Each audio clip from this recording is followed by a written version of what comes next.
சாரோட ஐபேட்ல ஒரு 400 ஸ்கிரிப்ட்ஸ் இருக்கு. ஒவ்வொரு டவுலும் ஒவ்வொரு ஸ்கிரிப்ட்ஸ் பண்ணிட்டு இருக்குது கமல் சார். அப்புறம் நான் சின்ன கேப் கிடைக்கும் போது மணி சார் கிட்ட எனக்கு தெரிய வேண்டிய விஷயங்கள் எல்லாமே கேட்டிருக்குப்பா. சிம்பிள் வேர்டில் எப்படி சொல்ல முடியும்னு தெரியாது. அது அந்த மாதிரி எனக்கு கிடைச்சிருக்கு. இது எனக்கு கிடைச்ச என்னோட லைஃப்பில் கிடைச்ச என்னோட சினிமா, ஐ லவ் சினிமா, எனக்கு அது மட்டும்தான் தெரியும். அதுக்கு எனக்கு கிடைச்ச ஒரு அக்செப்டன்ஸ் தான். ஒரு கூட உட்கார முடிஞ்சுது, ஒர்க் பண்ண முடிஞ்சுது. நான் பண்ணது எப்படின்னு எனக்கு தெரியல, ஆனாலும் very very happy. Thank you so much sir, thank you so much. எல்லாருமே இவர் எல்லாருமே ஃபேன்ஸ் தான்.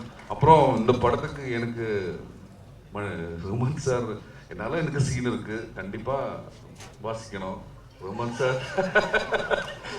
அங்கே ஒரு ஆப்பர்ச்சுனிட்டி கூட கிடைச்சிருக்கு. அப்புறம் ரவி சார், ரவி சார் மலையாளத்தில் நிறைய படங்கள் பண்ணிருக்கு, பிக் ஃபேன் ஆஃப் ஹிம்.